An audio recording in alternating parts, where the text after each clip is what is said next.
Hello अस्सलाम वालेकुम दोस्तों, कैसे हो आप सब। Welcome to one short series of class 11 chemistry. मैंने आपको 40 मिनट में 40 मिनट्स में पूरा चैप्टर डिलीवर कर दिया with all topics, with all concepts.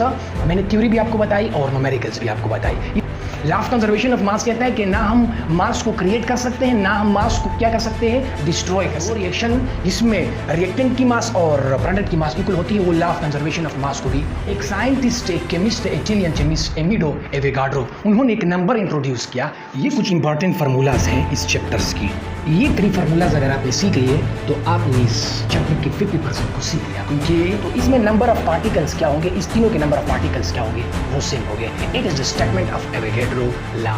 के जो न्यूमेरिकल क्वेश्चन है इसको हम स्टोइचियोमेट्रिक कैलकुलेशन भी कह सकते हैं। अस्सलाम वालेकुम दोस्तों, कैसे हो आप सब। Welcome to one short series of class 11 chemistry. ठीक है, 11th क्लास की केमिस्ट्री हम स्टार्ट कर रहे हैं और उसका आज हम एक चैप्टर एक ही लेक्चर में पढ़ेंगे। ठीक है, और वो जो चैप्टर है चैप्टर नंबर 1 स्टोइचियोमेट्री। मैं इस चैप्टर में आपको न्यूमेरिकल्स भी बताऊंगा और साथ साथ आपको थ्योरी भी दूंगा उन कंसेप्ट्स की जो इस चैप्टर में शामिल है। ठीक है, ये जो चैप्टर है ये 50% इसकी थ्योरी है और 50% इसमें न्यूमेरिकल्स है। ठीक है, तो मैं 50% आपको इस चैप्टर की थ्योरी भी बताऊंगा और साथ साथ जिसमें न्यूमेरिकल्स हैं वो भी मैं आपको बताऊंगा। तो सबसे पहले स्टोइचियोमेट्री में जो टॉपिक्स इन्वॉल्व है वो कौन कौन से हैं, वो सबसे पहले मैं आपको बताता हूँ। पहला जो टॉपिक है इंट्रोडक्शन टू स्टोइचियोमेट्री, यानी स्टोइचियोमेट्री का तारुफ आपको कराऊंगा मैं। Number 1 mole and Avogadro number के बारे में बताऊंगा कि मोल क्या होता है एंड एवोगाड्रो नंबर क्या होता है। ठीक है, नंबर 3 मोल कैलकुलेशंस के बारे में बताऊंगा। नंबर 4 परसेंटेज कंपोजिशन और number 5 excess and limiting reagents के बारे में बताऊंगा। एंड लास्ट में मैं आपको यील्ड एंड इट्स टाइप्स बताऊंगा। ठीक है, तो पहला जो टॉपिक है इस चैप्टर का वो है स्टोइचियोमेट्री। चैप्टर का नाम भी स्टोइचियोमेट्री है और पहला जो टॉपिक है वो इस चैप्टर का वो भी स्टोइचियोमेट्री है, इंट्रोडक्शन टू स्टोइचियोमेट्री, यानी स्टोइचियोमेट्री का तारुफ। ठीक है, अगर कोई आपसे पूछे डिफाइन स्टोइचियोमेट्री तो आप क्या बताओगे, तो आप बता देना कि stoichiometry is the combination of 2 Greek words. Stoichiometry का जो लफ्ज़ है ये 2 ग्रीक वर्ड का मजमुआ है। नंबर 1 स्टोइचियन। स्टोइचियन का मतलब है एलिमेंट्स एंड मीट्रॉन का मतलब है measurement. So elements measurement is called stoichiometry. Element measurement is called stoichiometry. Elements की measurement को क्या कहते हैं, stoichiometry कहते हैं। Elements की पैमाइश को stoichiometry कहते हैं and it is the definition of stoichiometry according to the word. ठीक है, according to the word stoichiometry. ठीक है, डिफाइन कैसे करोगे कि the study of relative amount of reactants, the study of relative amount of reactant and products in a balanced chemical equation is called stoichiometry. Stoichiometry जो है ये study है relative amount of reactant and product की। Number 1 बात ये है। Number 2 point जो है ये है कि ये रिलेटिव अमाउंट ऑफ स्टडी है of reactant and product in a balance chemical equation, balance chemical equation में, और इसको स्टोइचियोमेट्री कहा जाता है। पहला पॉइंट जो है relative amount of reactant and products का मतलब क्या है।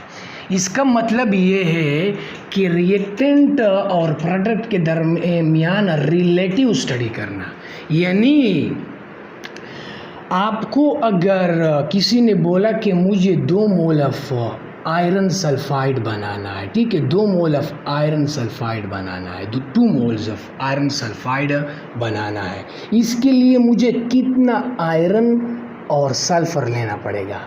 ये है relative amount of study between reactant and products. ठीक है, बैलेंस केमिकल इक्वेशन क्या होता है। बैलेंस केमिकल इक्वेशन वो इक्वेशन होता है जो law of conservation of mass को ओबे करता है। वो केमिकल इक्वेशन जो law of conservation of mass को ओबे करता है, उस केमिकल इक्वेशन को बैलेंस केमिकल इक्वेशन कहते हैं। Law of conservation of mass कहता है कि ना हम मास को क्रिएट कर सकते हैं, ना हम मास को क्या कर सकते हैं, डिस्ट्रॉय कर सकते हैं। ना क्रिएट कर सकते हैं मास को, ना डिस्ट्रॉय कर सकते हैं। यानी जो मास होता है रिएक्टेंट और प्रोडक्ट का वो कंजर्व होगा।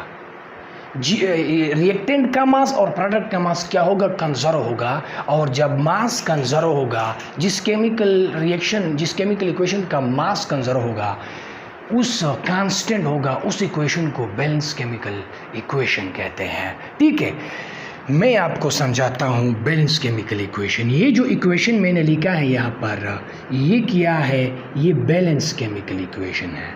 कैसे बैलेंस केमिकल इक्वेशन है? आयरन का एटॉमिक मास कितना है, 56 ग्राम है। ठीक है, और सल्फर का कितना है, 32 ग्राम। 32 और 56 को जब आप मिलाओगे तो इससे कितना बन जाएगा, 88 ग्राम। और आयरन सल्फाइड का मास भी कितना है, 88 ग्राम। सो यहाँ पर रिएक्टेंट और प्रोडक्ट का मास क्या है, रिएक्टेंट और प्रोडक्ट का मास इक्वल है। और वो केमिकल इक्वेशन जिसमें रिएक्टेंट का मास और प्रोडक्ट की मास इक्वल होती है, उस रिएक्शन को बैलेंस केमिकल इक्वेशन या बैलेंस केमिकल रिएक्शन कहा जाता है। और वो रिएक्शन जिसमें रिएक्टेंट की मास और प्रोडक्ट की मास इक्वल होती है, वो law of conservation of mass को भी ओबे करता है। सो ये थी कंसेप्ट बैलेंस केमिकल इक्वेशन की और the relative amount of reactant and products की। ठीक है, relative amount of reactant and product का मतलब ये है कि अगर आपसे कोई पूछे कि मुझे 88 ग्राम ऑफ आयरन सल्फाइड बनाना है, इसके लिए मुझे कितना आयरन लेना पड़ेगा, 56 ग्राम ऑफ आयरन आपको लेना पड़ेगा और 32 ग्राम ऑफ सल्फर आपको लेना पड़ेगा। देन आप 88 ग्राम ऑफ आयरन सल्फाइड बना पाओगे। और इसको relative amount of reactant and product कहते हैं।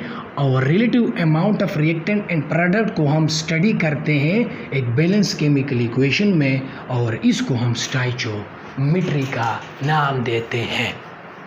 ठीक है, उसके बाद जो सेकेंड टॉपिक है, and it is the most important, mole and Avogadro number. Mole को हम सिंपली डिफाइन करते हैं कि the unit of chemical substance. Chemical substance की यूनिट को मोल कहा जाता है। केमिकल सब्सटेंस की यूनिट को मोल कहा जाता है। यूनिट क्या होता है? यूनिट जो है ये स्टैंडर्ड है, स्टैंडर्ड। ये एक मखसूस चीज़ को बोला जाता है, और यूनिट के साथ हम कंपेयर करते हैं उस चीज़ को जो हमें मालूम ना हो। हम एक अननोन थिंग को एक स्टैंडर्ड के साथ कंपेयर करते हैं और उस स्टैंडर्ड को यूनिट बोला जाता है।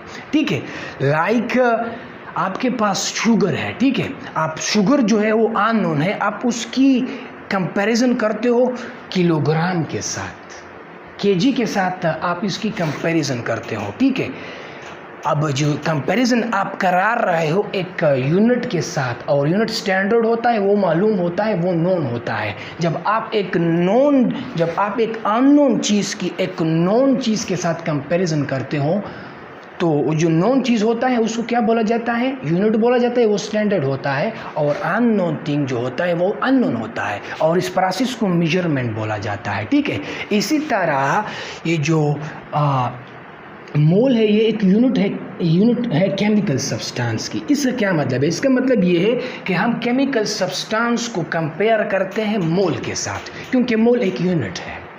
ठीक है, केमिकल सब्सटेंस का क्या मतलब? मॉलिक्यूल्स, एटम्स, आयंस, कंपाउंड्स को हम क्या करते हैं? कंपेयर करते हैं मोल के साथ, क्योंकि mole is the unit of water, mole is the unit of chemical substances. ठीक है, अब 1 मोल ऑफ एनी सब्सटेंस में Na पार्टिकल्स होते हैं। Na पार्टिकल्स, Na जो है ये सिंबल है एवोगाड्रो नंबर की। It is the symbol of Avogadro number. ठीक है, 1 मोल ऑफ एनी सब्सटेंस, किसी भी सब्सटेंस की 1 मोल में एवोगाड्रो नंबर ऑफ पार्टिकल्स होंगे। यानी अगर आपने H2O की 1 मोल ले ली, कार्बन डाइऑक्साइड की 1 मोल ले ली, मीथेन की आपने 1 मोल ले ली, इथेन के आपने 1 मोल ले ली, ग्लूकोज का आपने 1 मोल ले लिया, इस सारे में नंबर ऑफ पार्टिकल्स कितने होंगे, एवोगैड्रो नंबर ऑफ पार्टिकल्स होंगे, क्योंकि 1 mole of any substance is equal to Avogadro number of particles. Avogadro number क्या है? एक साइंटिस्ट, एक chemist, Italian chemist Amedeo Avogadro, उन्होंने एक नंबर इंट्रोड्यूस किया, उस नंबर को उसने नाम दिया एवोगैड्रो नंबर। एवोगैड्रो नंबर जो है it is 6.023 multiply 10 to the power 23, ठीक है, ये एवोगैड्रो नंबर है, ठीक है। और ये एक्सपेरिमेंटली प्रूफ किया गया है कि 1 mole of any substance contain 6.023 multiply 10 to the power 23 particles, ठीक है। इसके बाद है मोल calculations.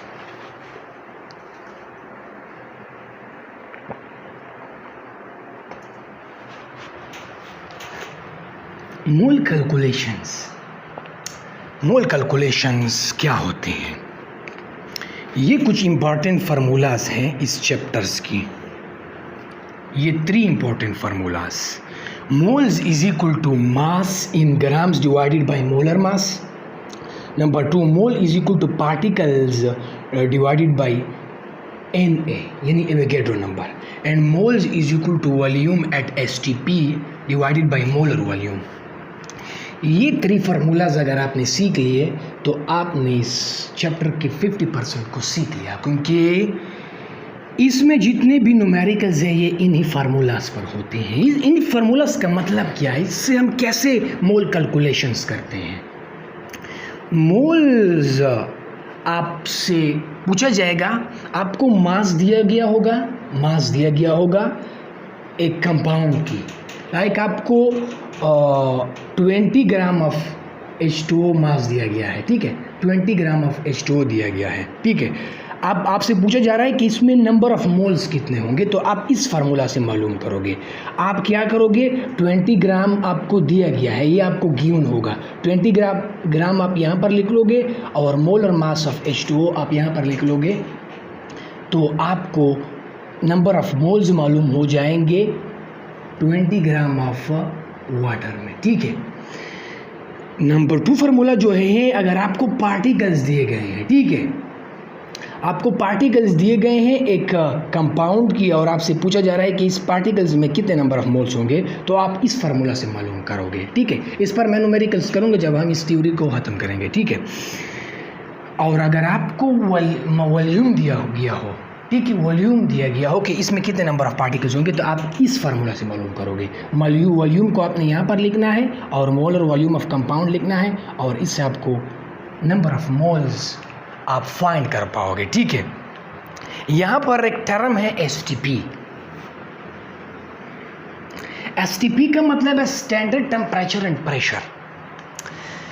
Standard temperature and pressure का क्या मतलब है? स्टैंडर्ड टेम्परेचर एंड प्रेशर का मतलब ये है कि जब प्रेशर जो होगा वो 1 atm होगा, ठीक है, और टेम्परेचर जो होगा वो 273 केल्विन होगा। इस कंडीशन को हम स्टैंडर्ड टेम्परेचर एंड प्रेशर का नाम देते हैं, ठीक है। और यहाँ पर एक लॉ पेश की गई है, एवोगैड्रो ने एक लॉ पेश की है और ये इस चैप्टर में भी इंक्लूड है। और चैप्टर नंबर 4 जो है गैसेस, इसमें भी चैप्टर नंबर 5 है वो गैसेस, इसमें भी ये लॉ एक्सप्लेन की गई है डिटेल में। यहाँ पर ये शॉर्ट एक्सप्लेन की गई है। यहाँ पर एवोगैड्रो ने एवोगैड्रो ने एक लॉ पेश की जिसको एवोगैड्रो लॉ कहते हैं। वो कहता है कि equal volume of all gases at STP contain equal number of particles। Equal volume of all gases यानी आपने 3 गैसेस ले लिए, ठीक है, 3 गैसेस आपने ले लिए, आपने 3 गैसेस ले लिए। आपने सल्फर डाइऑक्साइड ले लिया, सॉरी मैं आपको सिंपल एग्जांपल देता हूँ। नाइट्रोजन गैस आपने ले लिया, क्लोरीन गैस आपने ले लिया और ऑक्सीजन गैस आपने ले लिया, ठीक है, आपने 3 गैसेस ले लिए। अब इन 3 गैसेस का वॉल्यूम आपने सेम रखा है, वॉल्यूम आपने क्या रखा है, सेम रखा है। और टेम्परेचर और प्रेशर जो है वो स्टैंडर्ड है। टेम्परेचर 273 केल्विन है और प्रेशर जो है वो 1 atm है। तो इसमें नंबर ऑफ पार्टिकल्स क्या होंगे, इस तीनों के नंबर ऑफ पार्टिकल्स क्या होंगे, वो सेम होंगे। It is the statement of Avogadro law और ये एक्सपेरिमेंटली प्रूफ की गई है, ठीक है। और मोलर वॉल्यूम जो है, ये मोलर वॉल्यूम है, it is called molar volume. ये मोलर वॉल्यूम है। 22.4 dm³ is the molar volume at STP, standard temperature and pressure पर किसी भी गैस की वॉल्यूम जो होगी एट STP वो होगी 22.4 dm³। ठीक है, अब यहाँ पर ये जो दो फार्मूलाज है ये मेनली हम यूज़ करते हैं for mole calculation for solids and liquids, और ये जो है ये हम गैसेस के लिए इस्तेमाल करते हैं, गैसेस के लिए। ये भी आप अपने साथ नोट कर दिए जाए। यहाँ पर मैंने एक एग्जांपल लिखा है। आपको अगर कोई पूछे, आपसे अगर कोई पूछे how many moles are in 60 gram of NaOH, sodium hydroxide आपको दिया गया है 60 ग्राम, इसमें नंबर ऑफ मोल आपसे पूछा गया है। तो आपने क्या करना है, मैंने आपको यहाँ पर बता भी दिया है कि NaOH का जो मोलर मास है वो कितना है, 40 ग्राम पर मोल। ठीक है, 40 ग्राम पर मोल, ये इसका मोलर मास है। Molar mass, the mass of 1 mole of chemical substance is called molar mass. The mass of 1 mole of chemical substance is called molar mass. किसी भी केमिकल सब्सटेंस की 1 मोल की मास को मोलर मास बोलते हैं। और 1 मोल ऑफ NaOH का जो मास है वो कितना है, 40 ग्राम पर मोल। ठीक है, 40 ग्राम पर मोल जो है ये मोलर मास है। किसकी, मोलर, यानी 1 मोल mass of any chemical substance is called a molar mass, and 1 mole, the mass of 1 mole of NaOH is equal to 40 gram per mole, and it is the molar mass of NaOH। ठीक है, ये concept आपको molar mass का भी clear हो गया होगा। Molar mass जो है NaOH की वो 40 ग्राम पर मोल है। आपसे मोल पूछा गया है, मास आपको गिवन है 60 ग्राम, मोलर मास आपने यहाँ पर लिखना है। यहाँ पर ग्राम और ग्राम कैंसिल हो जाएगा, मोल रह जाएगा और आपको मिल जाएगा आंसर 1.5 मोल, यानी 60 ग्राम ऑफ NaOH में 1.5 मोल होते हैं। ठीक है, परसेंटेज कंपोजिशन किया है। The percent of element in a compound is called percentage composition. The percent of an element in a compound is called percentage composition. किसी भी कंपाउंड में एलिमेंट की मास की परसेंट को परसेंटेज कंपोजिशन कहा जाता है। किसी भी कंपाउंड में मास की टोटल मास ऑफ एलिमेंट को क्या कहा जाता है, परसेंटेज कंपोजिशन कहा जाता है। इसको हम मालूम कैसे करते, percentage of element is equal to total mass of element in a compound divided by total mass of compound multiply by 100। ठीक है, ये इसका फार्मूला है परसेंटेज कंपोजिशन का। ठीक है, परसेंटेज कंपोजिशन यानी अगर कोई आपसे पूछे कि मुझे NaOH में सोडियम की परसेंट मालूम करो कि इसका मास कितना है, परसेंट मास कितना है। ठीक है, तो आप इस फार्मूले से मालूम करोगे। लाइक आपसे पूछा गया है percentage of hydrogen in H2SO4, sulphuric acid में हाइड्रोजन की परसेंटेज मुझे बताओ। ठीक है, हाइड्रोजन की परसेंटेज, मास परसेंटेज को आप कैसे मालूम करोगे। यहाँ पर हाइड्रोजन की मास कितनी है, हाइड्रोजन की मास 1 है और यहाँ पर कितने हाइड्रोजन एलिमेंट्स है, 2 है। सो 1 multiply by 2 and divided by total mass of compound H2SO4 का टोटल मास कितना है, 98 ग्राम। 98 ग्राम मल्टीप्लाई बाई 100, तो आपको आंसर आ जाएगा 2.041%, यानी H2SO4 में हाइड्रोजन की परसेंटेज कितनी है, 2% है। इतनी परसेंट यानी 2%, 2.041% है हाइड्रोजन की परसेंट H2SO4 में, और इसको परसेंटेज कंपोजिशन कहा जाता है। लिमिटिंग एंड एक्सिस रिएजेंट्स क्या होते हैं। A reactant that is consumed earlier during chemical reaction is called limiting reagent। वो रिएजेंट या वो रिएक्टेंट जो रिएक्शन में अर्लियर, पहले कंज्यूम हो जाता है, उस रिएक्टेंट को हम लिमिटिंग रिएजेंट या लिमिटिंग रिएक्टेंट कहते हैं। ठीक है, और वो reactant that is remain unreacted during chemical reaction, वो रिएक्टेंट जो अनरिएक्टेड रह जाता है, ठीक है, वो रह जाता है, उस रिएक्टेंट को क्या बोला जाता है, एक्सिस रिएजेंट या एक्सिस रिएक्टेंट बोला जाता है। ठीक है, ये हाई मिकदार में होता है और ये लिमिट मिकदार में होता है, ये कम होता है। और लिमिटिंग रिएजेंट जो है ये रिएक्शन को क्या करता है, एक्सप्लेन करता है। अगर लिमिटिंग रिएक्टेंट खत्म हो, लिमिटिंग रिएक्टेंट क्या करता है, रिएक्शन को ड्राइव करता है। जब लिमिटिंग रिएक्टेंट खत्म हो जाता है तो रिएक्शन क्या हो जाती है, स्टॉप हो जाती है, और एक्सिस रिएजेंट क्या हो जाता है, वो रह जाती है। ठीक है, अब how to determine limiting and excess reagent in stoichiometric calculations, इसको हम कैसे डिटरमाइन करेंगे, ये मैं आपको लेक्चर के आखिर में न्यूमेरिकल्स में आपको इस पर करवाऊंगा। ठीक है, यील्ड क्या है, यील्ड फाइनल प्रोडक्ट और result of chemical reaction is called yield. एक रिएक्शन का यील्ड फाइनल प्रोडक्ट को क्या बोला जाता है, यील्ड बोला जाता है। आयरन और सल्फर रिएक्शन करते हैं, आयरन सल्फाइड बनाते हैं। ये आयरन सल्फाइड जो है इसका यील्ड कितना है, ये कितने प्रोडक्ट में बन गया, इसको बोला जाता है यील्ड। ठीक है, टाइप्स कितने, इसके 3 टाइप्स है, theoretical yield, actual yield and percentage yield. Theoretical yield जो है ये final calculated product from balance chemical equation is called theoretical yield, और ये 100% होता है। ठीक है, आपने हम यहाँ पर हम कहते हैं कि ये जो आयरन और सल्फर रिएक्शन करते हैं, आयरन सल्फाइड बनाते हैं, इसमें 56 ग्राम रिएक्शन करते हैं आयरन सल्फर के साथ और 32 ग्राम के साथ, और क्या बन जाता है, आयरन सल्फाइड बन जाता है 88 ग्राम। ठीक है, ये कौन सा मैंने आपको थ्योरेटिकल यील्ड बता दिया, और ये थ्योरेटिकल यील्ड जो होता है वो 100% होता है, क्योंकि यहाँ पर 88% है, 88% ऑफ आयरन और सल्फर की मास है, और यहाँ पर भी आयरन और सल्फर की मास 88 है, और ये 100% होता है ये यील्ड। जब हम एक इक्वेशन से कैलकुलेट करते हैं यील्ड, एक बैलेंस केमिकल इक्वेशन से, उस यील्ड को, उस कैलकुलेटेड यील्ड को क्या बोला जाता है, थ्योरेटिकल यील्ड बोला जाता है। थ्योरी अपने सोच के मुताबिक हम क्या करते हैं, मालूम करते हैं, हालांकि ऐसा होता नहीं है। Actual yield product produce during experiment, जो आप एक्सपेरिमेंट करते हो, जब आप एक्सपेरिमेंट करते हो ड्यूरिंग एक्सपेरिमेंट, जो यील्ड आप कैलकुलेट करते हो उस प्रोडक्ट को, उस फाइनल प्रोडक्ट, उस फाइनल रिजल्ट को एक्चुअल यील्ड बोला जाता है। और actual yield always less than theoretical yield, और एक्चुअल यील्ड जो होता है ये ऑलवेज कम होता है थ्योरेटिकल यील्ड से, क्योंकि यहाँ पर कुछ रीजंस हैं।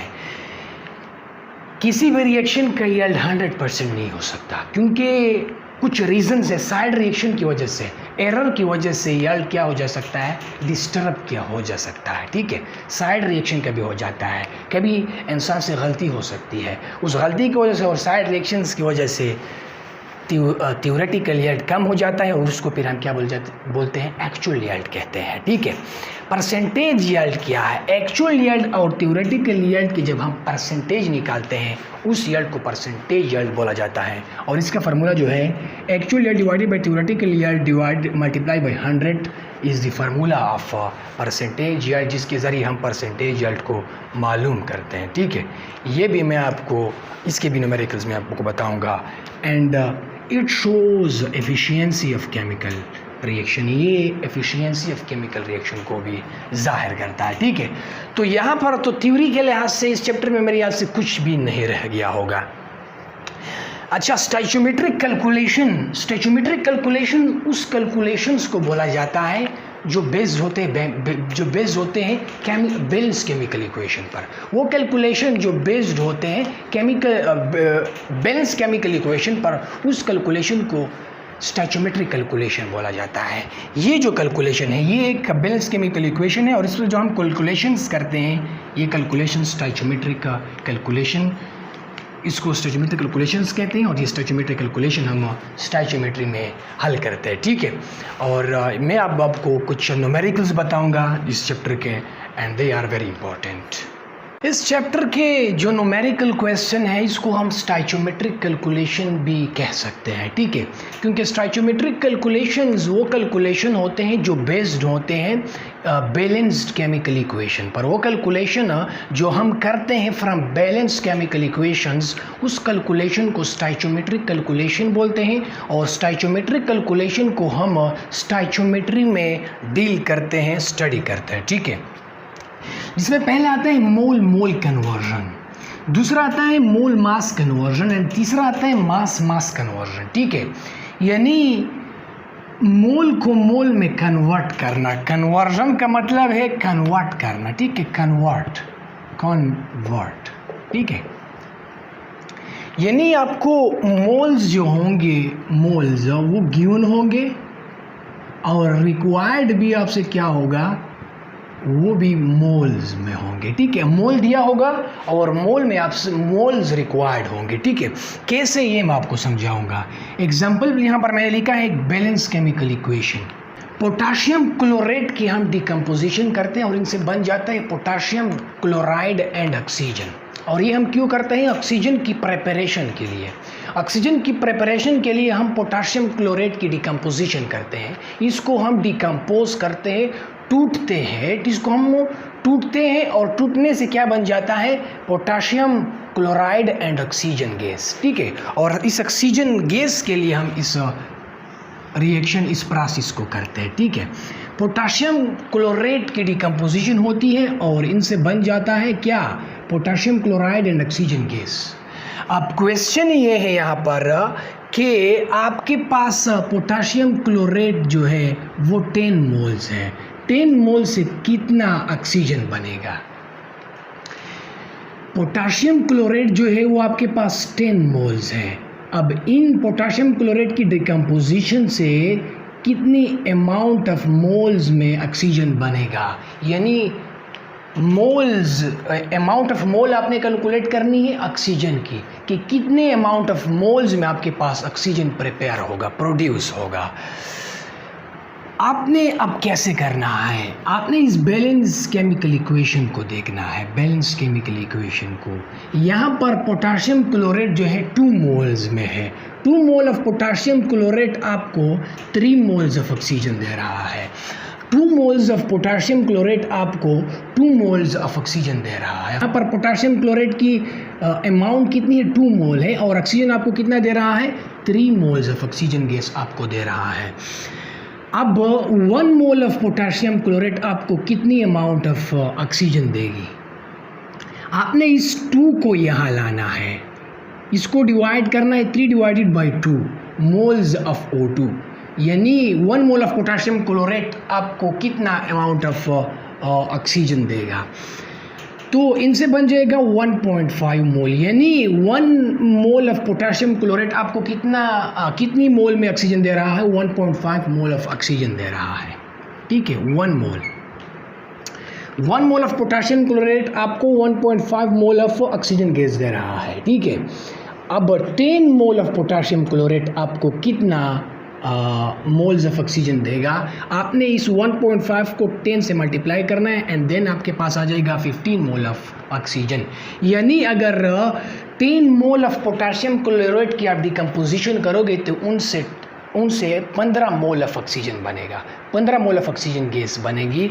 पोटाशियम क्लोराइड की जब आप डिकम्पोजिशन करोगे कितने मोल्स की, 10 मोल की डिकम्पोजिशन से कितना बनेगा, 15 मोल्स ऑफ ऑक्सीजन गैस बनेगी, ऑफ ऑक्सीजन गैस, ठीक है। तो आपको मोल दिया था, आपने मोल को मोल आपको दिया था, गिवन था, और रिक्वायर्ड भी क्या था, मोल था। यानी 10 मोल्स आपको दिए गए थे पोटाशियम क्लोरेट की, और आपने मालूम किया कि 10 मोल ऑफ पोटाशियम क्लोरेट की जब हम डिकम्पोजिशन करेंगे तो इनसे बनेगा 15 मोल्स ऑफ ऑक्सीजन गैस, ठीक है। दूसरा जो है वो है मोल मास कन्वर्जन, यानी आपको यहाँ पर गिवन, अब यहाँ पर आपको मोल गिवन होगा और मास रिक्वायर्ड होगा, ठीक है। एग्जाम्पल क्या है, जिंक कार्बोनेट रिएक्शन करता है और जिंक ऑक्साइड और कार्बन डाइऑक्साइड बनाता है। जिंक कार्बोनेट, ये रिएक्शन आप देखिए ये क्या है, ये एक बैलेंस केमिकल इक्वेशन है। ये क्या है, ये एक बैलेंस केमिकल इक्वेशन है। यहाँ पर आपको बताया जा रहा है कि जिंक कार्बोनेट रिएक्शन करता है और क्या बनता है, जिंक कार्बोनेट की डिकम्पोजिशन होती है किस में, जिंक ऑक्साइड और कार्बन डाइऑक्साइड में। जिंक कार्बोनेट की डिकम्पोजिशन होती है जिंक ऑक्साइड और कार्बन डाइऑक्साइड में, ठीक है। क्वेश्चन क्या है, क्वेश्चन ये है कि 8.8 मोल्स ऑफ जिंक कार्बोनेट है, ठीक है। 8.8 मोल ऑफ जिंक कार्बोनेट है, ये क्या है, ये आपको गिवन है, ठीक है, मोल आपको गिवन है, मास आपसे पूछ रहा है, ठीक है। तो इनसे कितनी अमाउंट ऑफ ग्राम में कितनी अमाउंट ऑफ कार्बन डाइऑक्साइड बनेगी, ग्राम्स यानी मास में आपको रिक्वायर्ड है, ठीक है। यहाँ पर आपने क्या करना है कि 8.8 मोल्स ऑफ जिंक कार्बोनेट आपको 8.8 मोल ऑफ कार्बन डाइऑक्साइड देगा, क्योंकि यहाँ पर आप रिएक्शन को देके जिंक कार्बोनेट 1 मोल में है और आपको कितनी अमाउंट ऑफ मोल आपको दे रहा है कार्बन डाइऑक्साइड की, 1 मोल। सो 1 मोल ऑफ जिंक कार्बोनेट आपको 1 मोल ऑफ कार्बन डाइऑक्साइड देगा। तो 8.8 मोल ऑफ जिंक कार्बोनेट आपको कितनी अमाउंट ऑफ मोल्स में आपको कार्बन डाइऑक्साइड देगा, 8.8 मोल ऑफ कार्बन डाइऑक्साइड देगा, क्योंकि यहाँ पर 1 है, 1 आपको 1 दे रहा है, तो 8.8 आपको 8.8 मोल्स ऑफ कार्बन डाइऑक्साइड देगा। अब इस मोल्स को आपने कन्वर्ट करना है मास में। मैंने आपको एक फार्मूला बताया था, moles is equal to mass in gram divided by molar mass. इस मोलर मास को जब आप यहाँ लेके आओगे तो इनसे बन जाएगा mass in gram is equal to moles multiplied by molar mass, ठीक है। तो mass in gram is equal to moles 8.8 है और कार्बन डाइऑक्साइड की मोलर मास जो है वो 44 है, ठीक है। जब आप इसको मल्टीप्लाई करोगे तो आपके पास आंसर आ जाएगा तो 387.2 ग्राम। यानी अगर आप 8.8 मोल ऑफ जिंक कार्बोनेट की डिकम्पोजिशन करोगे जिंक ऑक्साइड और कार्बन डाइऑक्साइड में, तो इसमें कार्बन डाइऑक्साइड की मास कितनी बनेगी, 387.2 ग्राम बनेगी, ठीक है। और इसको आप ऐसे कैलकुलेट करोगे जो मैंने आपको बता दिया, ठीक है। मोल कन्वर्जन में आपको मोल गिवन होगा और मोल रिक्वायर्ड भी होगा। मोल मास कन्वर्जन में आपको मोल दिया गया होगा और मास रिक्वायर्ड होगा, ठीक है। अब है मास कन्वर्जन। मास कन्वर्जन में आपको मास गिवन होगा और मास रिक्वायर्ड भी होगा। इसको कैसे करेंगे, ये बहुत इंपॉर्टेंट है। यहाँ पर आपको रिएक्शन दिया हुआ है कि 4 मोल ऑफ एल्यूमिनियम जो है ये रिएक्शन करते हैं 3 मोल ऑफ ऑक्सीजन गैस के साथ और इनसे बनता है 2 मोल्स ऑफ एल्यूमिनियम ऑक्साइड, ठीक है। 2 मोल ऑफ एल्यूमिनियम ऑक्साइड। अब क्वेश्चन क्या है, ये एक बैलेंस केमिकल इक्वेशन है। एल्यूमिनियम जो है वो कितना है वो आपको दिया हुआ है, उसने दिया हुआ है कि 14.5 ग्राम एल्यूमिनियम आपके पास है। इनसे कितनी अमाउंट ऑफ मास में एल्यूमिनियम ऑक्साइड बनेगा, ठीक है। यहाँ पर आपसे मास में रिक्वायर्ड है, मास में रिक्वायर्ड है और मास में दिया गया हुआ है, ठीक है। तो इस कैलकुलेशन को हम मास कन्वर्जन कहते हैं या मास कैलकुलेशन भी कह सकते हैं, ठीक है। तो सबसे पहले आपने इसको 14.5 ग्राम को आपने मोल में कन्वर्ट करना है। मोल में कैसे कन्वर्ट करोगे, मोल्स का फार्मूला है moles is equal to given mass in grams divided by molar mass. Given mass कितना है एल्यूमिनियम का 14.5 ग्राम और एल्यूमिनियम की जो मोलर मास है वो क्या है 27 ग्राम पर मोल। यहाँ पर ग्राम और ग्राम कैंसिल हो जाएगा और आपके पास एल्यूमिनियम की मोल्स मालूम हो जाएगी। 14.5 ग्राम में आपके पास 0.54 मोल होते हैं, ठीक है। अब यहाँ पर आपने कैलकुलेट करना है कि 4 मोल्स ऑफ एल्यूमिनियम जो है from balance chemical equation 4 moles of aluminium आपको 2 मोल ऑफ एल्यूमिनियम ऑक्साइड देता है, ठीक है। यहाँ पर 4 मोल ऑफ एल्यूमिनियम है और ये कितने अमाउंट में आपको एल्यूमिनियम ऑक्साइड दे रहा है, 2 मोल एल्यूमिनियम ऑक्साइड दे रहा है, ठीक है। तो 1 मोल ऑफ एल्यूमिनियम आपको कितना एल्यूमिनियम ऑक्साइड देगा, ठीक है। कितना एल्यूमिनियम ऑक्साइड देगा आपको 1 मोल। 4 मोल ऑफ एल्यूमिनियम जो है वो आपको 2 मोल ऑफ एल्यूमिनियम ऑक्साइड देता है। तो 1 मोल ऑफ एल्यूमिनियम आपको कितना एल्यूमिनियम ऑक्साइड देगा, ठीक है। ये आपने पहले मालूम करना है। सो आप इस 4 को यहाँ लाओगे तो ये 2 डिवाइडेड बाई 4 हो जाएगा और आपने इस जो 0.54 को आप मल्टीप्लाई करोगे तो आपके पास आ जाएगा कि 0.5 मोल ऑफ एल्यूमिनियम आपको कितने अमाउंट में एल्यूमिनियम ऑक्साइड देता है। ठीक है, यहाँ पर मैंने शॉर्टकट लिखा है। यहाँ पर 1 मोल ऑफ एल्यूमिनियम है। 1 मोल ऑफ एल्यूमिनियम आपको कितनी अमाउंट ऑफ एल्यूमिनियम ऑक्साइड देगा। ठीक है, ये आप कैसे कैलकुलेट करोगे, इस 4 को आप यहाँ शिफ्ट करोगे, ये 2 डिवाइडेड बाई 4 हो जाएगा। ये आपको क्या देगा, ये आपको 1 मोल ऑफ एल्यूमिनियम देगा, और इसी को जब इसे आंसर आ जाएगा उसको आपने मल्टीप्लाई करना है 0.54 के साथ जो आपने यहाँ पर कैलकुलेट किया है, तो आपके पास आ जाएगा कि 0.5 मोल ऑफ एल्यूमिनियम जो है वो आपको 0.27 मोल ऑफ एल्यूमिनियम ऑक्साइड देता है। ठीक है, अब इसको आपने कन्वर्ट करना है किस में, मास में। ये मोल है, आपने इसको मास में कन्वर्ट करना है। तो मास में आप कैसे कन्वर्ट करोगे, moles is equal to mass in gram divided by molar mass, और इसको जब यहाँ शिफ्ट करोगे तो ये ऐसा बन जाएगा, mass in gram is equal to moles और molar mass. Mass in gram is equal to moles कितने हैं 0.27 and molar mass of aluminium oxide जो है वो है 102 ग्राम पर मोल।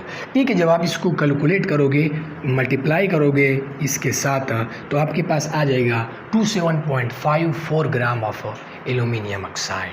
ठीक है, इसका मतलब क्या हुआ, इसका मतलब ये हुआ कि 14.5 ग्राम ऑफ एल्यूमिनियम जब 3 मोल ऑफ ऑक्सीजन गैस के साथ रिएक्शन करता है तो इनसे एल्यूमिनियम ऑक्साइड इन ग्राम्स कितना बनेगा, 27.54 ग्राम ऑफ एल्यूमिनियम ऑक्साइड बनेगा। इसका मतलब ये है, और आप इसको ऐसे कैलकुलेट करोगे। ठीक है, ये थोड़े कम्प्लेक्स है लेकिन आप इसको सीखोगे। ठीक है, ये मैंने पहले यहाँ से लिखे क्योंकि मेरा एम ये है कि मैं आपको कम टाइम में ये चैप्टर डिलीवर करूँ। ठीक है, अगर मैं इसे स्टेप बाय स्टेप करता तो इसमें तकरीबन इस 3 न्यूमेरिकल्स पर मैं एक्सप्लेन करता और आपको लिखता तो मेरे ख्याल से यहाँ पर आधा घंटा तो ज़रूर लगता।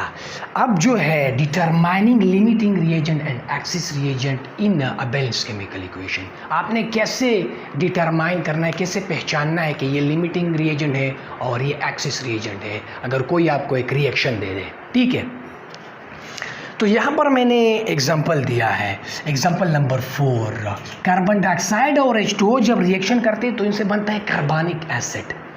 कार्बन डाइऑक्साइड और H2O जब रिएक्शन करते हैं तो इनसे क्या बन जाता है, कार्बनिक एसिड H2CO3, और ये एक बैलेंस केमिकल इक्वेशन है। और क्वेश्चन यहाँ ये है कि if 120 gram of CO2 is dissolved in 80 gram of H2O then identify limiting reagent। जब आपको कह रहा है कि 120 ग्राम ऑफ कार्बन डाइऑक्साइड है या आपने 80 ग्राम ऑफ H2O में डिसॉल्व करना है, देन मुझे आप बताइए फ्रॉम बैलेंस केमिकल इक्वेशन कि इसमें लिमिटिंग रिएजेंट कौन सा है। ठीक है, जब आप लिमिटिंग रिएजेंट मालूम कर पाओगे तो आपको ऑलरेडी पता चल जाएगा कि ये एक्सिस रिएजेंट है और ये लिमिटिंग रिएजेंट है। ठीक है, मोल्स, सबसे पहले आपने ये जो 120 ग्राम है ऑफ कार्बन डाइऑक्साइड और 80 ग्राम ऑफ H2O, इसको कन्वर्ट करना है मोल्स में। कैसे कन्वर्ट करोगे, moles of carbon dioxide is equal to mole mass in gram जो है कार्बन डाइऑक्साइड का, वो जो गिवन है वो 120 है, और कार्बन डाइऑक्साइड का मोलर मास कितना है 44 ग्राम पर मोल। इससे 2.72 मोल्स आ जाएगा आंसर। इसका क्या मतलब है, इसका मतलब ये है कि 120 ग्राम ऑफ कार्बन डाइऑक्साइड में 2.72 मोल्स होते हैं।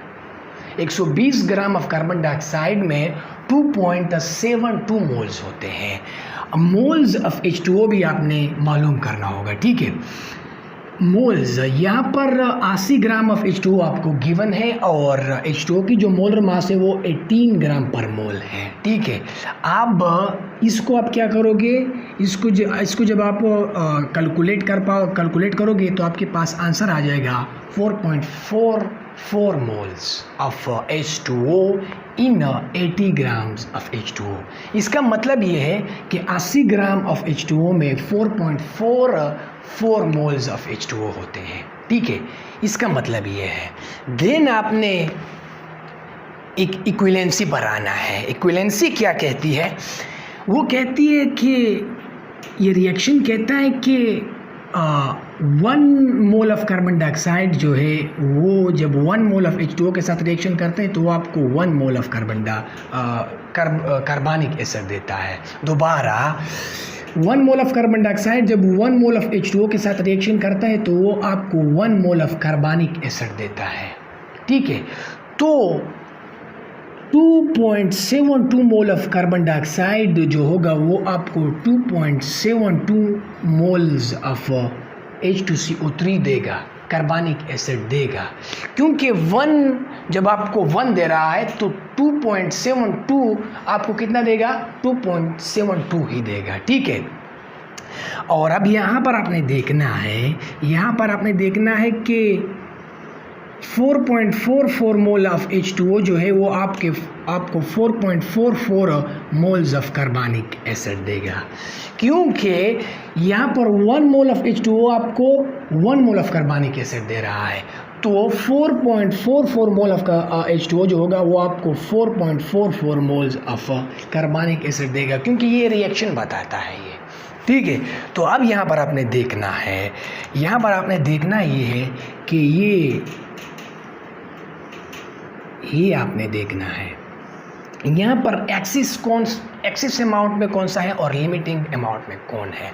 यहाँ पर कार्बन डाइऑक्साइड जो है वो लिमिटिंग रिएजेंट है और H2O जो है वो एक्सिस रिएजेंट है। क्योंकि जब 2.72 मोल ऑफ कार्बनिक H2O जो है वो रिएक्शन कर जाएगा 2.72 मोल्स ऑफ H2O के साथ, तो रिएक्शन स्टॉप हो जाएगा। लेकिन यहाँ पर H2O कितनी मोल्स में है? 4.4 मोल्स ऑफ H2O है, तो यहाँ पर रिएक्शन स्टॉप हो जाएगा और आपके पास 1.72 मोल्स ऑफ H2O जो होगा वो रिमेन हो जाएगा, ठीक है, वो आपके पास बच जाएगा। अब यहाँ पर एक्सिस में कौन सा है? H2O है, क्योंकि वो अनरिएक्टेड रह भी गया और ये पहले ख़त्म हो गया। तो यहाँ पर लिमिटिंग रिएजेंट जो है वो कार्बन डाइऑक्साइड है और एक्सिस एजेंट जो है ये है H2O। जब आप 4.44 मोल्स ऑफ H2O से आप 2.72 जब आप इसको माइनस करोगे, यानी 4.44 से जब आप 2.72 जब आप माइनस करोगे तो आपके पास 1.72 मोल्स ऑफ H2O रिमेन हो जाएगा। क्योंकि यहाँ पर ये जो कार्बन डाइऑक्साइड जो है वो लिमिटिंग है और H2O जो है वो एक्सिस में वो ज़्यादा है। तो यहाँ पर हमारा लेक्चर ख़त्म होता है। आई होप कि आपने ये सब न्यूमेरिकल्स और थ्योरी सीखी होगी। मैंने आपको 40 मिनट में 40 मिनट्स में पूरा चैप्टर डिलीवर कर दिया with all topics, with all concepts. मैंने थ्योरी भी आपको बताई और न्यूमेरिकल्स भी आपको बताई। इसके बाद जो हमारा वन शॉट लेक्चर होगा वो चैप्टर नंबर 2 होगा, एटॉमिक स्ट्रक्चर। तो उसमें मिलते हैं। बाकी अगर आप इस चैप्टर की यानी स्टोइचियोमेट्री के चैप्टर के आप एमडीकेट के लिए एमसीक्यूज़ देखना चाहते हो तो मैंने यहाँ पर ये 50 एमसीक्यूज़ हैं, तकरीबन 50 एमसीक्यूज़ हैं और ये 2005 से लेकर 2022 तक जितने भी इंजीनियरिंग टेस्ट, मेडिकल टेस्ट के म्यू टेस्ट हुए हैं एमडीकेट के लिए, उन सब में ये एमसीक्यूज़ आए हैं और इस एमसीक्यूज़ को मैंने हल किया हुआ है। अगर आप इसकी वीडियो देखना चाहते हो तो मैंने इस लेक्चर के डिस्क्रिप्शन में इस वीडियो का लिंक दिया हुआ है, आप उसे भी देख सकते हो। ठीक है, 1 बाय 1 मैंने इस एमसीक्यूज़ को हल किया हुआ है। अगर आप इन एमसीक्यूज़ को भी देख लोगे और मैंने जो वन शॉट लेक्चर आपको डिलीवर किया है इसको भी आप 100% देख लोगे यानी पढ़ लोगे, स्टडी कर लोगे तो आपका चैप्टर 100% हो जाएगा मेरे ख्याल से। ठीक है, तो इस एमसीक्यूज़ के लेक्चर में मिलेंगे।